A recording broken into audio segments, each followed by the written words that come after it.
পুরনো চিঠি। নামটা ছিল রুবি। ছোট্ট এক গ্রামে বড় হয়েছে, যেখানে মানুষজন একে অপরকে চেনে আর সন্ধ্যায় কুয়াশার ভেতর হারিয়ে যায়।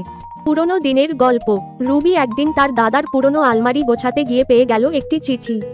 হলুদ হয়ে যাওয়া কাগজ, কালি প্রায় মুছে গেছে, তবুও লেখা কিছুটা পড়া যায়। চিঠিটা লেখা তার দাদির নামে, এক অজানা নাম, আরিফ। চিঠিতে লেখা, তোমার হাসিটা আজও আমার চোখে ভাসে। যদি কখনো ফিরে আসো, আমি সেই পুরনো আমগাছের নিচে অপেক্ষা করব। রুবি বিস্মিত, তার দাদি তো কখনো আরিফ নামের কাউকে বলেননি। পরদিনই সে গেল গ্রামের সেই পুরনো আমগাছের কাছে। গিয়ে দেখে এক বৃদ্ধ সেখানে বসে আছেন, চুপচাপ, চোখে যেন এক সমুদ্র অপেক্ষা। রুবি কাছে গিয়ে জিজ্ঞেস করল, আপনি কি আরিফ? বৃদ্ধ একটু চমকে উঠে মাথা নাড়লেন। তুমি কি আমিনার নাতনি? সেই বিকেলটা রুবির জীবনের এক অদ্ভুত, অনির্বচনীয় বিকেল হয়ে রইল। আজকের গল্প এখানেই শেষ। আল্লাহ হাফেজ। আর আমার চ্যানেলটা সাবস্ক্রাইব করতে ভুল